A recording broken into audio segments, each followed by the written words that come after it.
السلام علیکم ورحمۃ اللہ وبرکاتہ۔ ناظرین و سامعین، اس ویڈیو میں ہم آپ کو کئی اہم تازہ ترین خبروں سے آگاہ کرنے جا رہے ہیں۔ آپ سے درخواست ہے کہ اس ویڈیو کو مکمل دیکھیں اور اپنے تمام دوست و احباب کے پاس اس ویڈیو کو شیئر ضرور فرمائیے گا، اور ویڈیو کے نیچے سبسکرائب والے آپشن پر کلک کر کے اس چینل کو سبسکرائب بھی ضرور کر لیجیے گا۔ چلیے پہلی خبر شروع کرتے ہیں۔ مولانا کلیم صدیقی، عمر گوتم سمیت سبھی ملزمین کی بحث مکمل، کل فیصلہ متوقع۔ مبینہ تبدیل مذہب کے معاملے میں اتر پردیش ATS نے گرفتار کیا تھا، زیادہ تر ملزمین ضمانت پر ہیں۔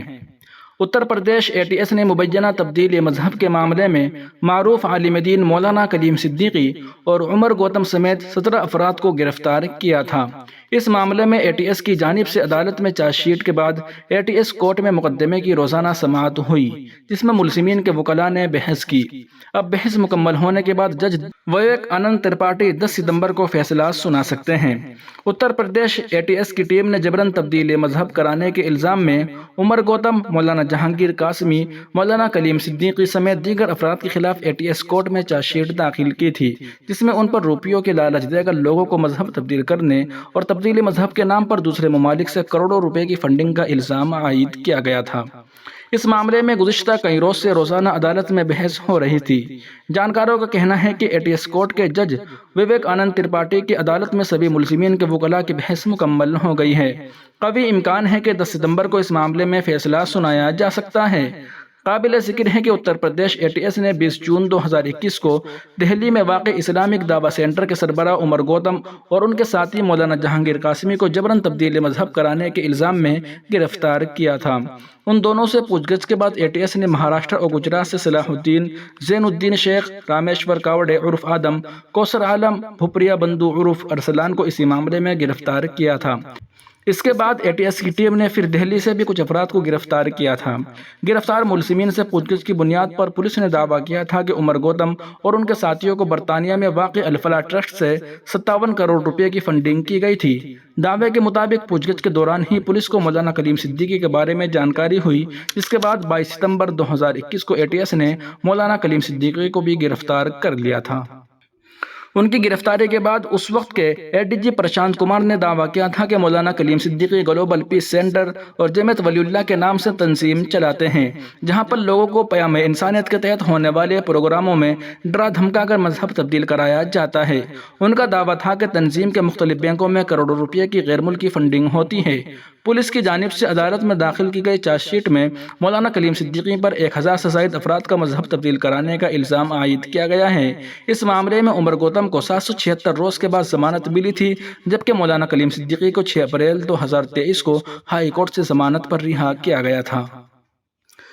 وہیں دوسری جانب دعوے و دلائل کا مرکز بنے وقف کمیٹی کے جلسے۔ اوقاف ترمیمی بل مشترکہ پارلیمانی کمیٹی کے جلسے دعووں اور دلائل کے ٹکراؤ کا مرکز بن گئے ہیں، کیونکہ ملک میں متعدد سرکاری اداروں نے وقف بورڈوں پر ان کی املاک پر قابض ہونے کا الزام لگایا ہے، اور اسی سلسلے میں جوابی دلائل بھی دیے جا رہے ہیں۔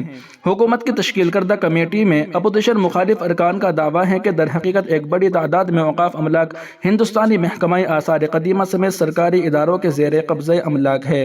ذرائع کے مطابق جلسوں میں اپوزیشن کی طرف سے سب سے کھلے عام مخالفت کرنے والوں میں سے ایک مجلس کے سربراہ اسد الدین اویسی نے صرف دہلی کے ہی 72 املاک کی فہرست سونپی ہے، جو ان کے مطابق محکمہ آثار قدیمہ کے غیر قانونی قبضے میں ہے۔ کمیٹی کے چیئرمین و BJP کے رکن جگدمبکا پال کے روبرو اپنے دلائل پیش کیے۔ غورطلب ہے کہ محکمہ آثار قدیمہ 120 سے زیادہ محفوظ یادگاروں پر متعدد وقف بورڈ اپنے اپنے دعوے کر رہے ہیں۔ محکمہ نے ان پر غیر قانونی قبضے ہونے کا بھی الزام لگایا ہے۔ ریلوے بورڈ کے علاوہ شہری امور و ٹرانسپورٹ وزارتوں نے بھی کہا کہ متعدد اوقاف بورڈ ان کی املاک پر قابض ہے۔ ان وزارتوں نے اوقاف املاک سے متعلق موجودہ قانون میں مجوزہ ترمیموں کی حمایت کی ہے۔ وہیں دوسری جانب امروہہ میں اسکولی بچے کے ساتھ بدسلوکی، یوگی سخت کارروائی کرے، AEEDU۔ اتر پردیش کے امروہہ میں پچھلے دنوں ایک اسکول میں ایک بچے کے ساتھ پرنسپل کی انتہائی غیر مناسب رویے اور بد کلامی کی ویڈیو وائرل ہونے کے سبب زبردست ناراضگی پیدا ہو گئی۔ مختلف اداروں اور تنظیموں نے اس کی مذمت کی ہے۔ Alliance for economic and education development of the پسماندہ نے بھی اس کی سخت مذمت کی ہے، بلکہ وزیر اعلیٰ یوگی آدتیہ ناتھ سے اس سلسلے میں سخت کارروائی کرنے کا زور دیا ہے۔ AEEDU نے ایک بیان میں کہا ہے کہ ایک ایسے وقت میں جب پوری قوم خواہ مذہب اور زبان سے بالاتر ہو کر پسماندہ افراد کو تعلیم حاصل کرانا چاہتی ہے، UP کے امروہہ سے ایک چونکا دینے والی خبر سامنے آئی ہے، جس میں ایک اسکول کے پرنسپل نے 5ویں جماعت کے ایک طالب علم کو نان ویج کھانا لانے کے الزام پر اسکول میں روکے رکھا۔ خبروں میں دعویٰ کیا گیا ہے کہ پرنسپل نے پہلے ہی بچے کو نکال دیا ہے۔ جو ویڈیو گردش کر رہی ہے اس نے ہم سب کو پریشان کر دیا، کیونکہ اس میں دکھایا گیا ہے کہ پرنسپل اس عہدے پر فائز شخص کے بارے میں نامناسب تبصرے کر رہا ہے۔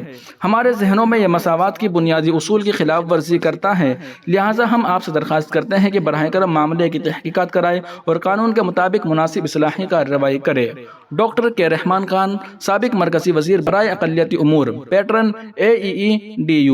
ڈاکٹر SY قریشی، سابق چیف الیکشن کمشنر، صدر AEEDU۔ ڈاکٹر نجیب جنگ، جنرل ضمیر الدین شاہ صدیقی، سعید مصطفیٰ شیروانی، یہ بہت بڑے آفیسر ہیں۔ ان سب کے دستخط کے ساتھ یوگی حکومت کو یہ مکتوب جاری کیا گیا ہے۔ ناظرین و سامعین، ان رپورٹوں کو آپ سن اور دیکھ رہے تھے محسن اسلام یوٹیوب چینل پر۔ تمام تازہ ترین اپڈیٹ حاصل کرنے کے لیے بھی ویڈیو کے نیچے سبسکرائب والے آپشن پر کلک کر کے اس چینل کو سبسکرائب ضرور کر لیجئے گا۔